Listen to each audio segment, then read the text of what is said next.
for that music.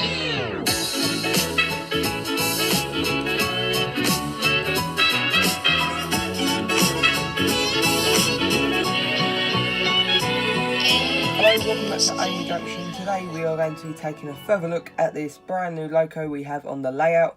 So I hope you enjoy it. Give it a like, share and subscribe, and let's get into it. Right, the model comes in a standard block of ice, so if we take that.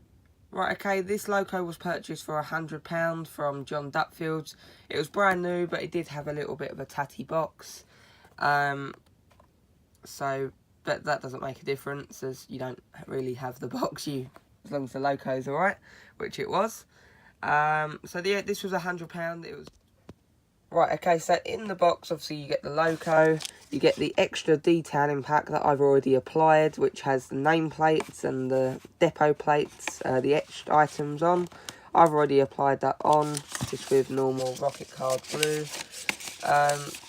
They were found in here. And obviously you've got the standard care and user manual and how to take it apart, all the parts, drive wheels and everything you need to know about DCC fittings, etc. So that's all in there. If we put that back in. So you get obviously the manual, the warranty, the loco, and if we go into our block of ice again, if we open this up. Right, you've obviously got the standard, this is very standard with all Bachmann models. You've got the standard Bachmann detailing pack, which just has obviously the replacement fuel tank for if you wanted a speaker, like a mega bass one, which is like the square type, if you're doing DCC. Snow plows, you've got obviously all the brake pipes, spare couplings and everything that you'd want. So that's what you get in terms of the detailing pack, and I'll show you a closer look of the actual model itself. Right, okay, for the people that are interested, you can pause the video now to see information about the Class 47 locomotive, so pause it now and take a look if you're interested.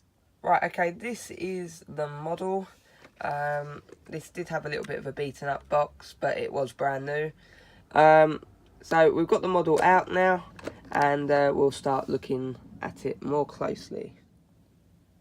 As you can see, this is a really nice livery. It has all the extra decals and special details, such as like the overhead live wires that you can just pick out at the top of the screen now. It's got like the fuel gauge, all the underframe details, which are really good.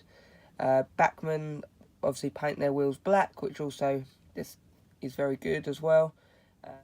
So they paint their wheels for a more prototypical look. It also has these nice etched nameplates, one on each end of the cab. I think that's just like a depot plate. And it also comes with these nice etched nameplates that you have to apply yourself with a detailing pack that I'm yet to put on it.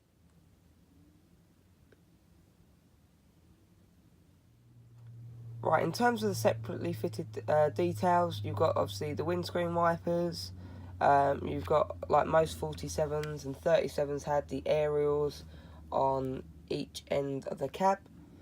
And then obviously you've got all the bars on the front as well, and grab handles, which is also a very nice touch as well, especially as you look in the cab from this angle. It's got quite a nice basic level detail in there as well. Right, it also has sprung buffers. I'm not totally bothered about that, but I know a lot of people are, as it just adds to realism. That's if they accidentally have a crash on the layout, it softens the blow, as I always say. Right, so underneath the model then you have 12-wheel drive with pickups on each set of wheels.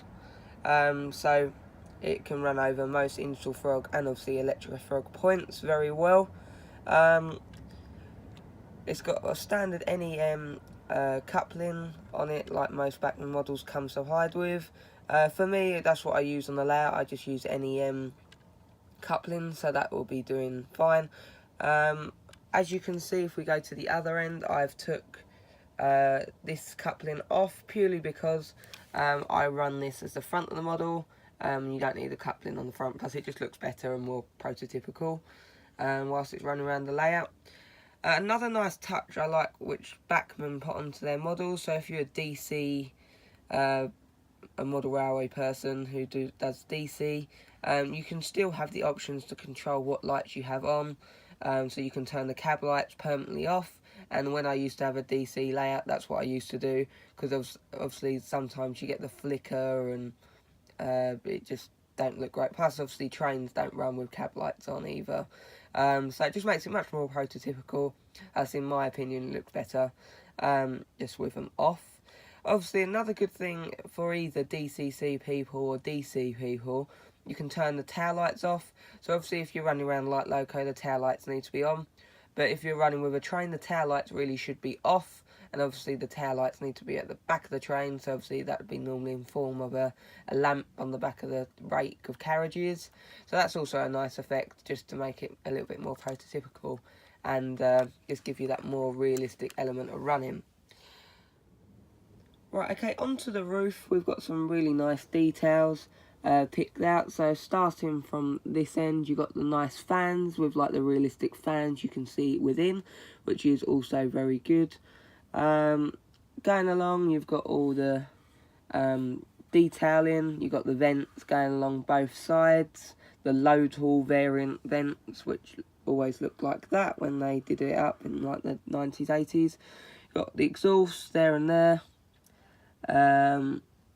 Just one, sorry. And obviously you just got more rivets and roof detailing from obviously manufacturing, etc. And that has turned out really nice. It's got the classic 47 nose front, and it's totally a very good detailed model. It also has, again, more separately fitted details. So it's got metal etch handrails near the doors, and it's got a lot of weight to this model, so it'll be a good runner to pull nice big realistic heavy trains around the layout, as this shouldn't struggle with any issue at all, as it has a lot of weight and a full die cast underframe. So in total this model is really, really nice. It certainly will look very nice here on the layout. Now I'm going to give it a run and do some running tests. So let's go and put it back on the layout. Right, okay, so I've showed you a look of it off the layout now, and now we're going to do the running of it and do some filming of it going around the layout.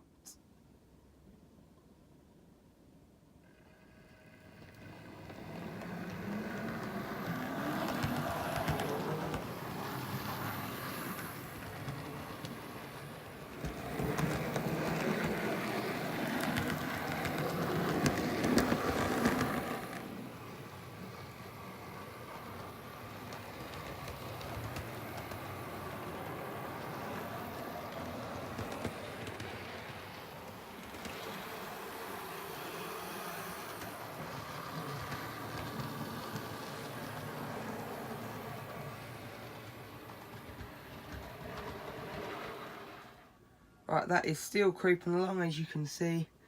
It's on 1. So yeah, that's very good, very good.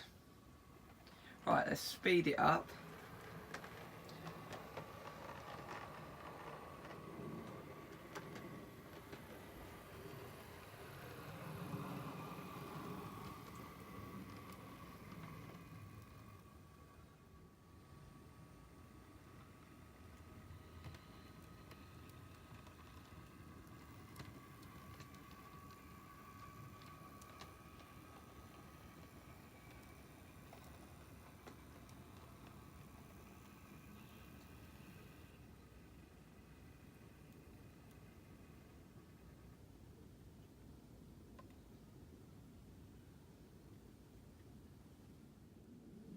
Right, okay, so I've turned off all the main layout lighting just so you can see the lights a little bit better. So obviously they're the running lights on now, and if we switch, it's the other way. And the cab lights just really looks nice, as just really creates a nice feel whilst it's going around the layout. A treasure if I'm wrong.